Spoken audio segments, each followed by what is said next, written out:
ሰላም እንዴት ነህ? ጸጋና ሰላም ይብዛልህ። ጸጋና ሰላም አንተ ነው እንደም ማን ነው? ገና ነው። በጌታ ነህ? አሎ በጌታ ነህ እንዴ? በጌታ ነህ እንደዚህ ይባል ነገር አለ እንዴ? እምነት ምናምን ነገር ሰው ጀስት አንተ ያገል ጠይቅ ነው የገባሁት። አይ ኮሜንት ላይ ኢየሱስ ጌታ ነው እያልክ ስትጽፍ ስለነበር ነው ብላል አይደል? እሱን ዓለም ሁሉ ያውቃል። እሱ ኖርማል ነው ዓለም ሁሉ ስለሚያውቀው። መጽሐፍ ቅዱስ ግን አያውቅም። በጣም በሚያሳዝን ሁኔታ ክርስቲያኖች ያውቃሉ፣ መጽሐፍ ቅዱስ ግን አያውቅም። ኢየሱስ ክርስቶስ ጌትነቱ የተሰጠው ጌትነት የምንመራው መጽሐፍ ቅዱስ ነው። እስቲ ከመጽሐፍ ቅዱስ ላይ ኢየሱስ ጌታ አይደለም የሚል ካሳየኝ እኔ እንግዲህ አሁን ሻሃዳ ትላለሁ እቀበላለሁ። አንተ የኢየሱስ ክርስቶስ ጌትነት በመሰጠት ያገኘው ጌትነት ነው አይደለም? ልክ እንዳለፉት ነብያት ማለት ነው። በመሰጠት ማለት ጌታ ተደርጎ ነው፣ በመደረግ ያገኘው ጌትነት ነው። ተደርጎ ነው እንጂ ጌታ አይደለም። ማን እንደዛ ያደረገው? ማን ነው ያደረገው? መጽሐፍ ቅዱስ እግዚአብሔር አምላኩ ጌታ አደረገው ይላል። ማስረጃ ለስተ ኖ ማስረጃ ምናምን አይደለም። እንዴ ታዲያ ለማስረጃ እንዴት ነው የምትግባባው? ከራስ መጽሐፍ ጌታ ተደርጎ እኔ ልጠይቅሽና ከዛ ከመለስክልኝ እኔም ያንተ ጥያቄ ሙሉ መልስልኝ። ተደርጎ ነው በመደረግ ያገኘው ጌትነት ነው እያልኩህ ነው።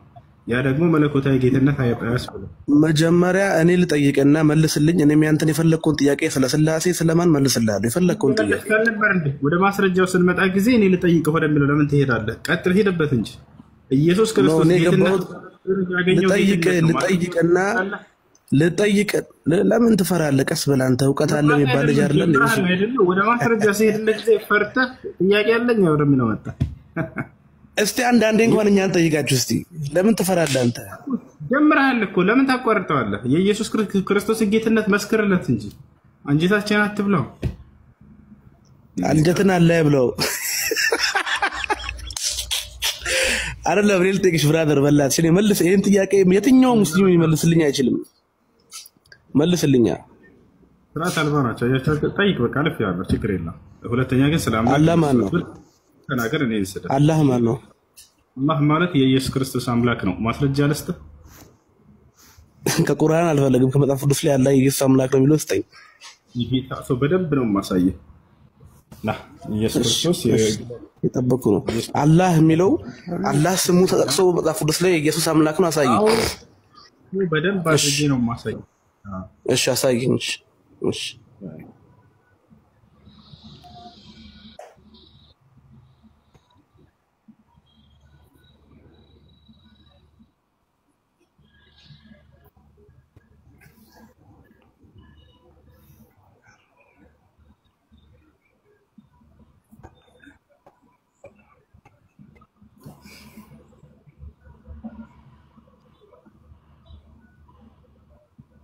ያ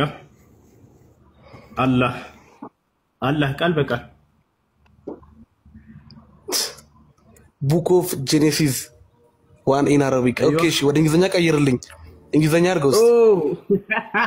ይሄ መጽሐፍ ቅዱስ ነው አይደለም? መስክር። እንግሊዘኛ አድርግልኛ። መጽሐፍ ቅዱስ ነው አይደለም? መስክር። በእንግሊዘኛው አላህ ካለ ቀበልላለሁ። እንግሊዘኛ አድርግልኝ እስቲ። ቅዱስ ነው ወይንስ አይደለም? መጽሐፍ ቅዱስ ነው አይደለም? አይደለም አረበኛ መጽሐፍ ቅዱስ ነው። እንግሊዘኛ አድርግልኝ እስቲ። ለምን ትፈራለህ? እንግሊዘኛ አድርግልኝ። መጽሐፍ ቅዱስ ነው ብሎ መሰከረ። ስለዚህ እንግሊዘኛ አድርግልኝ እሺ። ለምን ትፈራለህ? መጽሐፍ ቅዱስ የወረደው በእንግሊዘኛ ነው እንዴ? ለምንድን ነው እንግሊዘኛ ነው የፈለከው? ይሄ መጽሐፍ ቅዱስ ነው አይደለም? አረበኛው ሲጀመር አረበኛው ጦጣ አያችሁት አይደለ? መጽሐፍ ቅዱስ ነው አይደለም? በደንብ አድርጎ መጽሐፍ ቅዱስ መሆኑን መሰከረ።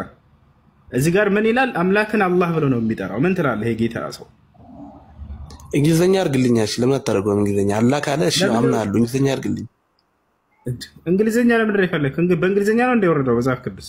አረበኛ ሲጀመር አረበኛ መጽሐፍ ቅዱስ ሲጀመር አላህ እንደሚል አውቃለሁ። እንግሊዘኛ አላህ ካለ ቀበልላለሁ። እስቲ እንግሊዘኛ አድርግልኝ ነው የምንፈልገው። ስለዚህ በአረበኛ መጽሐፍ ቅዱስ ላይ አምላክን አላህ ብሎ ነው የሚጠራው። ስለዚህ አምላክ አይደለም እዚህ ጋር የተገለጸው አምላክ ነው አይደለም? እንግሊዘኛ አድርግልኝ እስቲ። እሱ እንግሊዘኛ አድርገውና ነው በእንግሊዘኛ ነው አይደለም?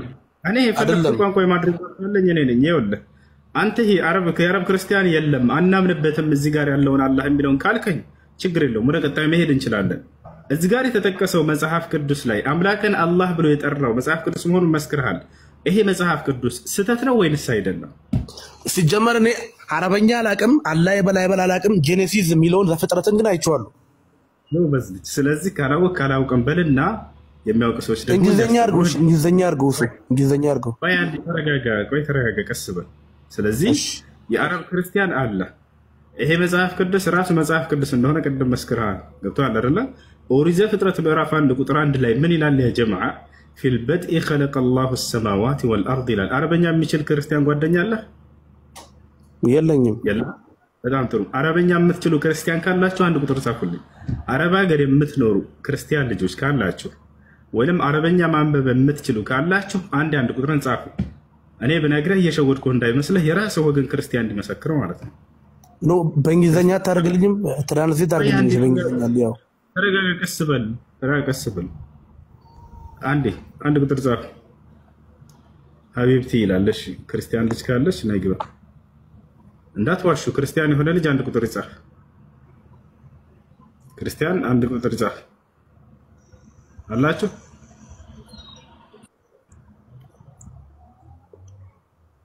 ያልሆናችሁ እንዳትጽፉ። በቃ እሺ። በአረበኛ የአምላክ ስም አላህ ነው። ይሄን ታምናለህ አይደለ? መጽሐፍ ቅዱስ ላይ ወይስ አታምንም? አላምንም። እንግዲያውንስ ያው እና እዚህ ጋር ምን ይላል? ፊል በድኢ ኸለቀ አላሁ ሰማዋት ወልአርድ ይላል። ላሳይህ አንድ ጊዜ። ያውና ኦሪት ዘፍጥረት ምዕራፍ 1 ቁጥር 1 አላህ በመጀመሪያ ሰማይና ምድርን ፈጠረ ይላል። ገብቶሃል አይደል? እንግሊዘኛ አድርግልኝ። እሺ በእንግሊዘኛ የአምላክ ስም እግዚአብሔር ነው ወይስ አይደለም? ጋድ ነው። በጣም ጥሩ። እግዚአብሔር ግን አይደለም አይደለ? ጋድ ነው። ስለዚህ ለምን እግዚአብሔር አይደለም በለኝ። አቡ ድምፅህን አንድ አንጀቴን አትብለው። እግዚአብሔር አይደለም በለኝ። ወርዳል። በእንግሊዘኛ ብናመጣላችሁ እግዚአብሔር ነው ወይ ስሙ? እግዚአብሔር አይደለም። ምንድን ነው? ሌላ ነው። እግዚአብሔር አይደለም። ለምን ራሳችሁን በሀይም ታደርጋላችሁ? ከይቅርታ ጋር ማለት ነው። ለምን ራሳችሁ በሀይም ታደርጋላችሁ? የምሬን ነው። የአረብ ክርስቲያን እንዳለ ታምናላችሁ፣ ውስጣችሁም ያውቃል። መጽሐፋቸውን ሄዶ ማየት እኮ ነው። አምላክን ማን ብለው ነው የሚጠሩት ከተባለ አላህ ብለው ነው የሚጠሩት። ያው እንዴ በጣም ቀላል ነገር እኮ ነው ይሄ። ወላሂ ላዚም አምላክን አላህ ብለው ነው የሚጠሩት። ነገር ግን አላህ የሙስሊሞች አምላክ ብቻ ስለሚመስላችሁ አላህ የሚለውን ስለምትጠሉ ይሄን ነገር ታስተባብላላችሁ። የገዛ መጽሐፋቸውን ቀጥታ ሲያዩ ጄኔሲስ ብሎ አነበው። ይሄን ኦሪት ዘፍጥረት እንደሆነ አወቀ። ከዚያ እዚህ ቀጥታ ስናየው ጊዜ አምላክ ስም አላህ ተብሎ ነው የተቀመጠው። ፊል በድኢ ኸለቀ አላሁ ሰማዋት ወልአርድ ነው የሚለው። ያው አላህ በመጀመሪያ ሰማይና ምድርን ፈጠረ ነው የሚለው። ናቸዋል መሳይ የተናጸው ሰላም እንዴት ነህ?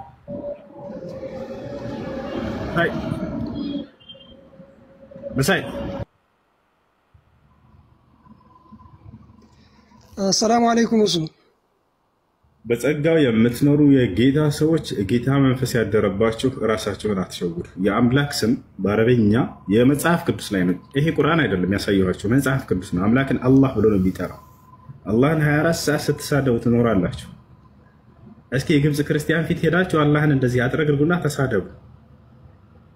እግዚአብሔር አምላክ ነው በሉት። በካልቾ ነው የሚልህ እንደዚህ ጳጳሱ ማለት ነው መስቀል አንጠልጥሎ የአረብ ክርስቲያን እግዚአብሔር አምላክ ነው ብትለው አይሰማህም። ዘር በለው የሚልህ ከኢትዮጵያ ከኤርፖርት ይዘህ አታልፍም። ይሄን ሰው ከኤርፖርት ይዘህ ወደ የትኛውም ዓለም ብትሄድ አትግባባበትም። የፈረንጅ ጋር ብትሄድ ቅድም እየተናገረ ጋድ ነው አለ።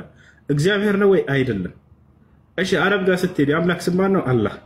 ኢትዮጵያ ስትመጣ እግዚአብሔር። ኢትዮጵያ ውስጥ ነው ራሱ አማርኛ የሚናገሩ ላይ እግዚአብሔር፣ ወደ ኦሮሞኛ ስትሄድ ጊዜ ዋቃ ነው ምናምን ብሎ ይጠራሉ። የአምላክን ስም እንዴት ነው ሰው የሚቀይረው?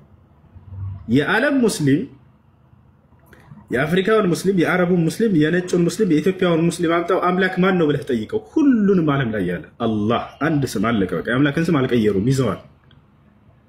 የኢትዮጵያ ስትሄድ እግዚአብሔር፣ የኢትዮጵያውን አምጣ አንድ ቦታ አስቀምጠው፣ የአረብ ክርስቲያን አንድ ቦታ አስቀምጥ፣ ከእንግሊዝኛ አንድ ክርስቲያን አስቀምጥ፣ ከኦሮሞኛ አንድ ክርስቲያን አስቀምጥ። የተለያየ ስም፣ የተለያየ ስሞች። አሽ ጥያቄ ያለው መቀጠል ይችላል። السلام عليكم ورحمة الله. وعليكم السلام ورحمة الله وبركاته. عند ጥያቄ ነበረኝ وقال رسول الله صلى الله عليه وسلم أمرت أن أقاتل الناس حتى يقولوا لا إله إلا الله የሚለው ሐዲስ كيف نفهم ኡምርቱ አን ኡቃቲል እና ኡምርቱ አን አቅቱል ይለያያሉ አይደለ? ያ ኡምርቱ አን አቅቱል ማለት እንድገድል ታዘዝኩ ማለት ነው። ይሄን አላሉ። ኡምርቱ አን ኡቃቲል እንድጋደል ታዘዝኩ። መጋደልና መግደል ይለያያሉ። እንድገድል ብለው ነው ሰዎች የሚገነዘቡት። ላ አይደለም። ሙቃተላ መዋጋት ወይም መጋደል ማለት በሁለት ጠላትና ጠላት መካከል የሚደረግ ፋይት ነው፣ ግጥሚያ ነው። ታቻ አይደለ? ያ ሊዋጋ ሲመጣ አንተ ከርሱ ለመከላከል የምታደርገው ጦርነት ሪንግ አይተሃል።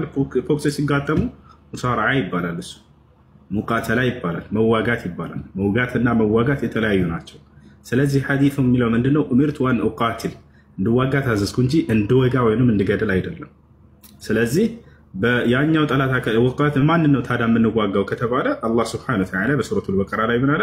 ወቃቲሉ ፊ ሰቢልላህ الذين يقاتلونكم አለ ወላ ተዕተዱ ኢነላህ ላ ዩሂቡል ሙዕተዲን። እነዚያ የሚዋጓችሁን ተዋጉ አላየሁ አይደለ? ነገር ግን ድንበር እንዳታልፉ አለ። ምን ማለት ነው ድንበር እንዳታልፉ ማለት? ያልተዋጓችሁን ሰላማዊ የሆኑትን እንዳትዋጉ ማለት ነው። ለዚህም ነው ነብያችን ሰለላሁ ዐለይሂ ወሰለም ሐዲስ ላይ ሱሐቦችን ሲልኳቸው ጊዜ እንጠሊቁ ቢስሚላህ ወቃቲሉ መን ከፈረ ቢላህ ወላ ተቅቱሉ ሸይኸን ከቢራ ወላ እምረአተን ወላ ጥፍለን ሰጊራን አሉ። ወደ ጂሃድ ሲልኳቸው ጊዜ አሁን የመጣውን ሐዲስ የሚፈስረው ሲልኳቸው አደራ ሴቶችን እንዳትገሉ አሉ ነብዩ ሰለላሁ ዐለይሂ ወሰለም። አደራ ህፃናትን እንዳትገሉ፣ አደራ ሽማግሌን እንዳትገሉ። ነገር ግን በአላህ የካደ ሊዋጋቸው የተጋበዘን አካል ብቻ ተዋጋሉ። አያርላ ስለዚህ ነው መጽሐፍ ቅዱስ ላይ ግን ይሄን የሚያመጡት ክርስቲያኖች ናቸውና መጽሐፍ ቅዱስ ላይ እግዚአብሔር ሴቶችን ግደሉ ይላል፣ ቃል በቃል ህፃናቶችን ግደሏቸው ይላል፣ ሽማግሌዎችን ግደሏቸው ይላል። አረምን ሰው ብቻ በእንስሳትን ፍየልን ግደሉ ይላል፣ በግን ግደሉ፣ ግመልን ግደሉ ይላል፣ አህያን ግደሉ። ምስኪኑ አህያ ራሱ አልተረፈም፣ ህግ ወጥቶበታል፣ ግደሉት። እሺ ይሄ ነው ማየት ፈልገህ ካለ እስካሁን የተናገርኩትን አሳየዋለሁ። ነብያችን ሰለላሁ ዐለይሂ ወሰለም አደራ ሴትን እንዳትገሉ ይላሉ፣ እግዚአብሔር አደራ ሴትን ግደሉ ይላል። ነብያችን ሰለላሁ ዐለይሂ ወሰለም አደራ ህፃናትን እንዳትገሉ ይላሉ፣ እግዚአብሔር አደራ ህፃናትን ግደሉ ይላል። ሰላም አለይኩም ወላሂ ይሄ ነው። እሺ ወአለይኩም ሰላም። እሺ አሳየን የሚሉ ስላሉ አንዴ ላሳያችሁ። ቆይ አሳየን የሚሉ ስላሉ እናሳያችሁ። ጸጋው የበዛላችሁ የጌታ ሰዎች የጌታ መንፈስ ያደረባችሁ መግባት ትችላላችሁ። ያው እነዚህ ጋር የሰራዊት ጌታ እግዚአብሔርን አንዴ እንመልከት እስኪ። የሰራዊት ጌታ እግዚአብሔር እንዲህ ይላል፣ እስራኤል ከግብጽ በወጣ ጊዜ አማሌቅ በመንገድ እየተቃወመ ያደረገበትን በቀላለሁ አለ። የበቀል አምላክ ምን አለ? አሁንም ሄደህ አማሌቅን ምታ፣ ያላቸውንም ሁሉ ፈጽመህ አጥፋ፣ አትማራቸውም፣ ወንዱንና ሴቱን፣ ብላቴናውንና ህፃኑን፣ በሬውንና በጉን፣ ግመሉንና አህያውን ግደል። ያሰላ ሴቶችን፣ ህፃናቶችን፣ ሽማግሌን ግደሉ እያለ ነው። ኦኬ ሌላ እንጨምርላችሁ የጌታ ሰዎች ጸጋው የበዛላችሁ በጸጋ የምትኖሩ ያውና ምን አለ? ሽማግሌውንና ጎበዝን፣ ቆንጆይቱንና ህፃናቶችን፣ ሴቶችን ፈጽማችሁ ግደሉ። ሽማግሌን፣ ህፃናትን፣ ሴትን ግደሉ አለ። አሁን ነብዩ መሐመድ ሰለላሁ ዐለይሂ ወሰለም ምን እንዳሉ ላሳያችሁ። አደራ ሴትን እንዳትገሉ፣ አደራ ህፃናትን እንዳትገሉ፣ አደራ ሽማግሌን እንዳትገሉ ይላሉ። እርሳቸው ደግሞ قال النبي صلى الله عليه وسلم تخريج حديث لا تقتلوا طفلا صغيرا ነቢያችን ሰለላሁ ዐለይሂ ወሰለም ጭራሽ ቀሳውስትን እንዳትገሉ እያሉ ነብዩ ሰለላሁ ዐለይሂ ወሰለም ቀሳውስትን እንዳትገሉ፣ መነኩሴን እንዳትገሉ ሁሉ ብለው የተናገሩበታል። የሚገርማችሁ የቤተ አምልኮ አገልጋዮችን እንዳትገሉ፣ ሊዋጋ ጦር ያነሳር ብቻ ይላል። ያው እዚህ ጋር ምን ይላል ሐዲሱ ላይ? انطلقوا بسم الله وعلى ملة رسول الله لا تقتلوا شيخا فانيا ولا طفلا صغيرا ولا امرأة ولا تغلوا وضموا غنائمكم وأصلحوا وأحسنوا إن الله يحب المحسنين. ወደ አማርኛ አልቀየሩላችሁ።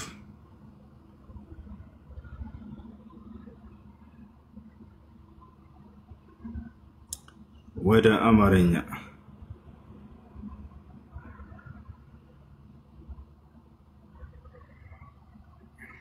يا نبي محمد صلى الله عليه وسلم من قالوا؟ قال النبي صلى الله عليه وسلم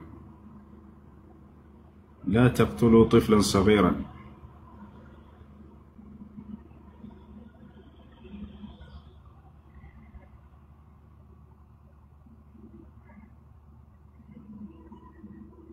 አንዴ ወደ አምሃሪክ አማርኛ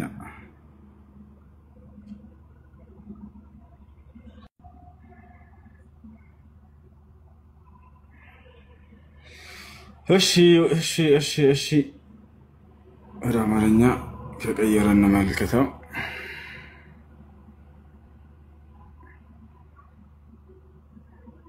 ወላሂ ላዚም ሌላ አድርገው መጣው። ያው እና ይታያቸዋል አረበኛ እንትኑን ቃል በቃል ተርጉመው እሱ የጎግሉ ችግር አለበት እኮ አረብኛው አይተረጉም። ያውና ላ ተቅቱሉ ጥፍለን ሰጊረን ጥፍል ማለት ህፃን ማለት ነው። ሰጊረን ትንሽ የሆነ ህፃንን እንዳትገሉ። ወለም ረአተን ምራአ ማለት ሴት ማለት ነው። ሴትንም እንዳትገሉ እያሉ ነቢያችን ሰለላሁ ዐለይሂ ወሰለም ይናገራሉ። ወላ ሸይኸን ከቢረን ያው ነፋኒያን ያረጀን ሽማግሌንም እንዳትገሉ ይላሉ። ያረጀን ሽማግሌ እንዳትገሉ፣ ሴቶችን እንዳትገሉ እያሉ ነቢያችን ሰለላሁ ዐለይሂ ወሰለም ይናገራሉ። እስኪ በሌላ መንገድ እንትን ልበልላችሁ ከተረጎመው በዚህ ቆይ ላሳያችሁ። አንዴ እንዳሳያችሁ ክርስቲያኖች ካሉ ምናልባት የሸወድናቸው እንዳይመስላቸው እንድመለከቱ ነቢያችን ሰለላሁ ዐለይሂ ወሰለም ሽማግሌን እንዳትገሉ፣ ህፃናትን እንዳትገሉ፣ ሴቶችን እንዳትገሉ ብለዋል። እርሱን ትመለከታላችሁ ማለት ነው። ያው እና ይታያቸዋል። ምን አሉ? ህፃንን አትግደሉ፣ ወጣትን ወይንም ሴትን አትግደል። አነስ ኢብኑ ማሊክ ነው ያስተላለፈው ሐዲስ ነው። ያው ህፃንን ወጣትን ወይንም ሴትን አትግደል ይሄን ይመስላል ልጆች። ጥያቄ ያለው መቀጠል ይችላል። እኔ አንድ ጥያቄ አለኝ ወንድሜ። እሺ ጥያቄ ምንድን ነው? ምክንያቱ ወታደር ላይ እና አሁን ምሳሌ አሁን በየሰው የሞተ ምን አለ እጠየቃለሁ ፈጣሪ ቦታ ላይ ሶላት ትሰግዳለህ? ወታደር ውስጥ ነው ያለው አይደል? ሶላት ትሰግዳለህ? በአግባቡ ጠብቀህ ጾም ትጾማለህ? እሰግዳለሁ አልሐምዱሊላህ። ያዕፋል ድይዴ በአግባቡ ጠብቀህ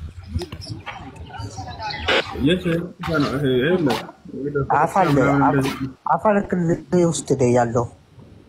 አፋር ክልል ሰው በመግደል ሰው ይጠየቃል እንጂ ነብያችን አሁን ሰለላሁ ዐለይሂ ወሰለም ያንተ ደንብ እየገባ ሰውዬ ምክንያቱም መግደል አትችልም። ሊዋጋ የመጣ ጠላት ከሆነ ችግር የለውም። ሊዋጋ ለምሳሌ ወደ ክልልህ መጥቶ ሊወጋ ከሆነ ሊያጠቃህ ከሆነ አንተንና ህዝብህን የዛኔ ትከላከላለህ። ይሄ ሰውዬ ሊዋጋ ከመጣ ነቢያችን ሰለላሁ ዐለይሂ ወሰለም ከራሱ መከላከል ጂሃድ እንደሆነ ተናግረዋል። መን ቁቲለ ዱነ ዒርዲሂ ፈሁወ ሸሂድ አሉ። ከክብሩ እየተከላከለ ሳለ የተገደለ ሸሂድ ነው አሉ። ስለዚህ አንተ በሰላም ሀገር እዚያ እየጠበቅህ እያለህ ጠላት መጥቶ ሊዋጋ ካለ የዛኔ ከራስህና ከህዝብ ብትከላከል አንተ ያኔ ገደልከ አንተ ሙጃሂድ ነህ። በአላህ መንገድ ላይ የምትሰዋ አንድ ጊዜ ከይቅርታ ጋር አንዱ ቴንክ ዩ ብሎዬ አመሰግናለሁ።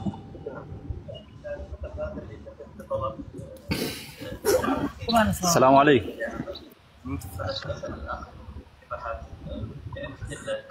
السلام عليكم.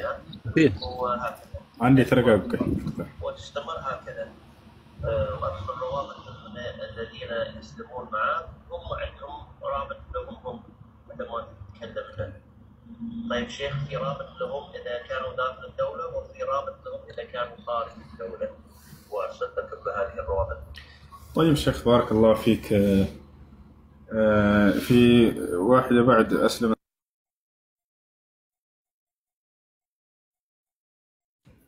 ዛህራ ከስር ኤስ የሚል ፕሮፋይል ፒክቸር እስኪ ሚዩት አድርጊው። ብዙ ሞዴሬተሮች አሉ ግን ቢያንስ ነው ሚዩት ነው እኮ ለሚዩት አይደለም የማይገባ ነገር ነው ይጻፍ። እሺ ላውርደው አጭር የሚለው አይደለም ኮሜንት ላይ የኤስ የሚል ኦኬ እሺ አላየሁት። ክርስቲያኖች ካላችሁ ክርስቲያን ነኝ ብላችሁ ጻፉ።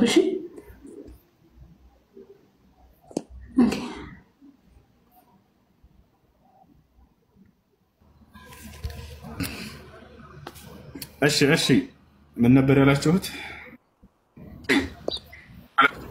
السلام عليكم ورحمة الله وبركاته. وعليكم السلام ورحمة الله وبركاته. سلام عليكم حسين. الحمد لله رحمة. عندي ጥያቄ ነበረኝ ረመዳንን በተመለከተ ነው። ውሎውን ጾሞ ውሎ ማታ ከፍጥሪያ በኋላ ቢሰርቅ አጅሩ እንዴት ነው? ከጾሙ ነው ወላ እንዴት ይታያል? አውቄበታለሁ አሰራሩን ተወቀ ትቻለኝ። እሺ አሰራሩን ስላወቅኩበት ስለቻልኩበት እሄዳለሁ ያልኩን ትቻለኝ። ወረዛ ቦታ ከሄድክ እንትን በልም። እሺ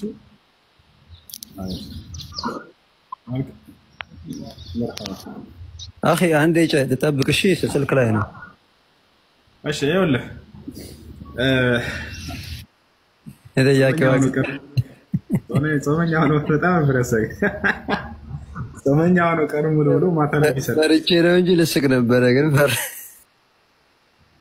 እሺ ለማንኛውም አላህ Subhanahu Wa Ta'ala በጾም ቀን ብቻ ሳይሆን በጾም ሌሊትም ማመጽ ተገቢ አይደለም።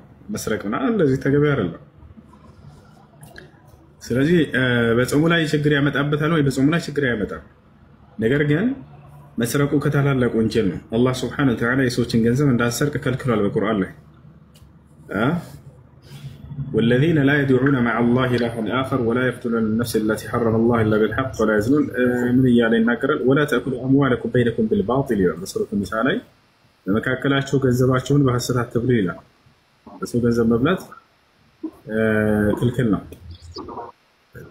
حرام ነው ይከልከልነው። ነብያችን ሰለላሁ ዐለይሂ ወሰለም ከተላላቁ ወንጀል እሱ የሰረቀው ነገር እኮ አልገለጸም። ሌላም ነገር ሊሆን ይችላል። ከባይር ወይ ሌላም ነገር ሊሆን ይችላል። የሰረቀው ገንዘብ ማለት ነው። ከባይር ወንጀል አይደለም። አዎ የሰረቀው ምን አለ መሰለህ፣ ቀላል ነገር ነው የሰረቀው። ዙሮ ስርቆት ነው የሰረቀው፣ ከባድ ነገር አይደለም። አፍጥሮ ከፍጥሪያ በኋላ ከዚህ ብርቱካን ነው የበላው እና ደግሞ እኛ በዚህ ተከራክረንበት ነው ቢሆንም ወንድም ነው የሰዎች ሐቅ እስከሆነ ድረስ ማስፈቀድ አለብን። ያለ ፈቃዳቸው መብላት አይቻልም። ነገር ግን ለምሳሌ ሰውየው ገጠር ላይ እየሄደ ነው፣ የተዘራ እርሻ ነው፣ ዝናብ አጠጥቶት ምናምን እንደዚህ ካፈሩት እርሻዎች መካከል ሰውየው በጣም ከተራበ ህይወቱ አደጋ ላይ ከሆነ ካገኘ ባለቤቱን ያስፈቅዳል። ካላገኘ ግን ከዚያ ቆረጥ አድርጎ ቢበላ ህይወቱን ለማትረፍ ይሄ ሰውዬ ሊሞት ነው እንበል። በጣም ተርቧል፣ በጣም ተጠምቷል። ካልበላ ይሄን በዚህ ህይወቱን ካላተረፈ ሊሞት ነው፣ ከህይወቱ በላይ አይደለም። እና ይሄን ነገር ባለቤቱን ካገኘ ያስፈቅዳል። ካላገኘ ያንን አንስቶ ቢበላ ህይወቱን ለማትረፍ ያክል እንጂ እስኪጠግብ አይደለም። ይሄ ወንጀለኛ ይሆናል። ከዚህ ውጭ ግን ዝም ብለህ ምንም ሳትሆን ሳትራብ ምን ሳትል የሰው ንብረት አንስተህ መብላት ይሄ ከታላላቅ ወንጀል ነው። አይቻልም። ማስፈቀድ አለባችሁ። ያለ ፈቃዳቸው መብላት በፍጹም አይቻልም። እሺ ጠይብ፣ ሌላ ጥያቄ ነበረኝ። በትዳር ጉዳይ ነውና ልጅቱን አስጠይቆ ቤተሰቦቿ አንሰጥም አሉ። ምንም ምክንያት ኑሯቸው ሳይሆን ወደ ውጭ ሀገር እንሰዳል በሚል ማለት ነው። ከዛ ልጅየው ጠለፋትና የተወሰነ 10 ቀን ምናምን የሚሆን አብረው ከረሙ። ያው አብረው ሲከርሙ ያው በዚህ ማለት ነው። ከዛ እንደገና በሀገር ሽማግሌ ተመልሳ ልጅቷ ሂዳ ተስማሙ ቤተሰቦቿ። ከወር በኋላ ኒካህ አደረጉ። ኒካሁ እንዴት ይታያል?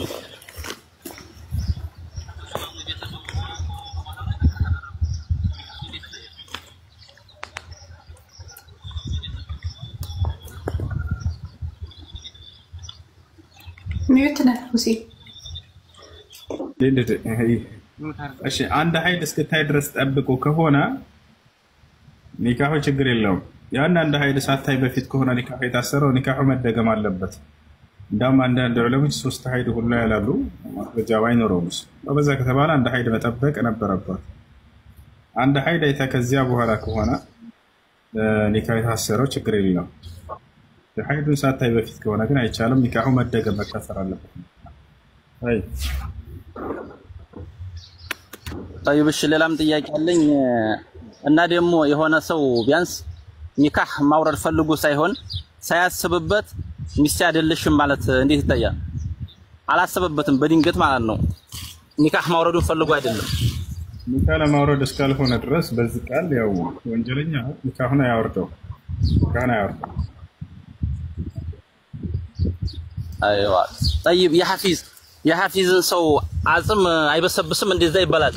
እንዴት ነው ጠይቀው ነው እንዴት ነው ምስጥ አይበላውም በሚል ማለት ነው። ስህተት ነው። ባደረገው አሪፍ ነው። እንደሱ አይደለ። የነብያትን አጽም ነው የነብያትን ሰውነት ነው አፈር የማይበላው። ነቢያችን ሰለላሁ ዐለይሂ ወሰለም ሲናገሩ ኢነላህ ሐረመ ዐለ አልአርድ አን ተእኩለ አጅሳድ አልአንቢያ ነው። አላህ የነብያትን ሰውነት መሬት እንዳትበላ እርም አድርጎባታል። የነብያት ሰውነት አይበሰብስም። ነቢያችን ሰለላሁ ዐለይሂ ወሰለም አሁን ቀብራቸው ተከፍቶ ቢታይ ከዚህ ከአካላችን ተኛ ሊተናነስ አይደለም። አፈር አይበላው አይሸትም ነበር። የሚደንቅ ነው። ነቢያችን ሰለላሁ ዐለይሂ ወሰለም ሞተው ወዲያው አልተቀበሩም። ወደ 2 ቀን እንዲሆን 1 ቀን ከሆነ 2 ቀን እንዲሆን አድረዋል። ነገር ግን አቡበክር ሲዲቅ ረዲየላሁ ዐንሁ ዘግይቶ ነበር። ሲመጣ ጊዜ ሲያያቸው ቁልተ ወረቢ ሐየን ወመይተን ብሎ ገለጻቸው። ግንባራቸውን ሳም አደረጋቸውና አለቀሰና በህይወትም ሳለህ ሙተህም ምንኛ የተዋብክ ያማርክ ነህ አንተ የአላህ መልእክተኛ ብሎ ገለጻቸው። አይሸቱም ነበር። ነቢያቶች የፈለገ ምድር ላይ ቢቆዩ አይሸቱምም፣ ሰውነታቸውንም አፈር አይበላውም። ለእርሳቸው ብቻ ሳይሆን ላለፉት ነቢያቶች የሚያደረገው ነገር ነው። ለዚህ የመስክራላችሁ ወይ? አዎ አለ። ዳንኤል ዓለይሂ ሰላም ዳንኤል የሚባል ነብይ አለ። ይህ ዳንኤል የሚባል ነብይ በቁርአንም በሐዲስም ላይ አልተገለጸም። ታዲያ በቁርአንና በሐዲስ ካልተገለጸ እንዴት ሊታወቅ ቻለ ወደሚለው እንምጣ። በዑመር ኢብኑ ኸጣብ ረዲየላሁ ዐንሁ አገዛዝ ጊዜ ዓለምን እየከፈቱ ያሉበት ዘመን ነበር። ለኢስላም ዓለምን እያደረሱ እችን ዓለም ሙስሊም ሊያደርጓት እንዳለ እየሄዱ ያሉበት ጊዜ ነበር። አንድ ቤት አድርገው ወንድማችን የሚረብሽ ድምፅ አለ።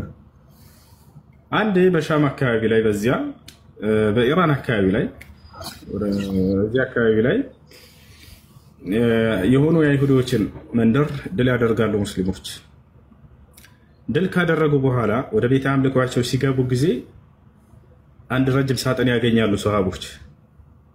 ይህን ሳጥን ከፍተው ሲያዩት ልክ እንደ ዶሪህ እንደ ቤት ተጋርዶ ምናምን እንደዚህ ልክ ሲከፍቱት ጊዜ የሰው አስክሬን አለ በህይወት ልክ እንዳለ ሰው አጥንቱ አልተበላም፣ ስጋው ምናምን እንዳለ ነው። ኖርማል ነው፣ አይሸትም ምናምን። ከእርሱ ከራስጌው ስር አንድ የተጠቀለለችን ደብዳቤ ያገኙ። ያን ሲገልጡት ጊዜ ሷሃቦች ዕብራይስጥ ጽሑፍ ነው፣ አረበኛ አይደለም። ሷሃቦች ደግሞ አረበኛ ነው የሚያነቡት። ከሷሃቦች መካከል ግን እስልምናን የተቀበሉ በርካታ ይሁዲዎች ነበሩና አይሁድና የነበሩ ነብዩ ሰለላሁ ዐለይሂ ወሰለም እንደ ነብይ አምነው የተቀበሉ ዕብራይስጥኛ በደንብ የሚችሉ ከነዚያ መካከል ከዕቡል አሕባር የሚባል ሷሃባ አለ። ሷሃቦች ይሄን የተጠቀለለ ደብዳቤ እስኪ ለከዕብ እንስጠውና ይተርጉምልና ነው። ከዕብ አልአሕባር በጣም ሊቅ ነው። ያኔ ከሊቆች መካከል ነው። እሱ እስልምናን የተቀበለ አይሁድ ነው። ሰጡት። ከዕብ ሆይ ይሄን ደብዳቤ አግኝተን ነበር ከአንድ አስክሬን ስር፣ አስክሬኑም አልተበላም፣ ሰውነቱ እንዳለ ነው እና ይሄን ደብዳቤ አግኝተናል፣ እስኪ ትልቅ መልእክት ይኖረዋል ብለን እናስባለን፣ አንብብልን አሉት። አነበበላቸው። እኔ የአላህን መልእክተኛና ነብይ ዳንኤል እባላለሁኝ አለ። ከእስራኤላውያን ነብያቶች መካከል አንድ ነብይ ነኝ፣ የመጨረሻው ዘመን ነብይ። የነብዩ መሐመድ ትውልዶችም እስከዚያ ዘመን ድረስ አስክሬኔ በሰዎች ይኖራል። በቃ ወታቻለ ሳይቀበር ይቆያል። የዚያን ጊዜም የመጨረሻው ዘመን ነብይ አስክሬኔን አውጥተው ያኔ አንስተው እነሱ ይቀብሩኛል አለ። የዚያ ዘመን ነብይ መልካም ሰዎች እንደሆኑና ትውልዶቹ መልካም እንደሆኑ እዚያ ላይ እንዳለ ጽፎላቸዋል። ይሄን ነገር አገኙ። ያኔ ዑመር ኢብኑ አልኸጣብ ወዲያው ታሪክ ይሄ ነገር ተነገረው። አሚሩ በዚያ ዘመን እርሱ ነውና እንዲህ አገኘን ብሎ ተናገረ። هذا نبي الله ዳንኤል አለ። ዑመር ምን አለ? ይሄም የአላህ መልእክተኛና ነብይ የሆነው ዳንኤል ነው አለ። ወታቻል والنبي صلى الله عليه وسلم قال لنا نبي صلى الله عليه وسلم እንዲህ ብለው ነበር አለ ان الله حرم على الارض ان تاكل اجساد الانبياء አላህ በመሬት ላይ እርም አድርጎባታል የነብያትን ሰውነት እንዳትበላ። ወታቻል ስለዚህም ምን እናድርግ ታዲያ አሉት። ይሄን ምን ያደርጉበት ነበር አይሁዲዎች? ይሄን ታላቅ ነብይና መልእክተኛ ዳንኤልን ተበሩክ ያደርጉበት ነበር፣ በእርሱ ይባረኩበት ነበር፣ በረከትን ይፈልጉበት ነበር። ድጋሚ ምናልባት ወደዚህ ቦታ መተው ድል አድርገው እንዳያገኙት ዑመር ምን አደረገ? ዳግም ወደ ባዕድ አምልኮ እንዳይመለስ ሰው ማለት ነው። ምን አዘዘ? 13 መቃብሮችን ቆፍሩ አለ። ከዚያስ ከመካከላቸው አንደኛው ላይ ቅበሩት፣ ሌሎቹንም እንደ መቃብር አስመስላችሁ ድፈኗቸው አለ። ይሄን ለምን እንዳደረገ ሲጠየቅ ጊዜ ዳግም መልሰው እንደገና ይሄን አስክሬን እንዳያገኙትና ወደ ባዕድ አምልኮ እንዳይመለሱ አይነዋች ሆኖባቸው ተደብቆባቸው እንዲቀር ነው አለ። ተመልከቱ ሱሐቦች በአላህ ላይ ያላቸው ቅናቻ ከአላህ ውጭ ለሌላ አካል ለባዕድ አምልኮ እንዳይመለክ ሽርክ እንዳይሰራ የሚያደርጉትን ጥረት ተመልከቱ። ዳግም ወደ ባዕድ አምልኮ እንዳይመለሱ ሁለተኛ መተው እንዳያገኙትና እንዳይለምኑ ከአላህ ውጭ አንድ ነብይ ይሄን በቃ ደብቁባቸዋል። ተደብቆ ቀረ፣ በዚያው ማንም ሳያገኘው ቀረ። ይሄ ነው እንዳጠቃላይ የነብያቶችን ሰውነት አስክሬን ማን አሜሪካ ትበላው ተብሏል። የሌሎቹን ግን የተባለ የለም። ضعيف حديث አለ የሐፊዞችን አይበላም የሚል ነገር ግን صحيح አይደለም።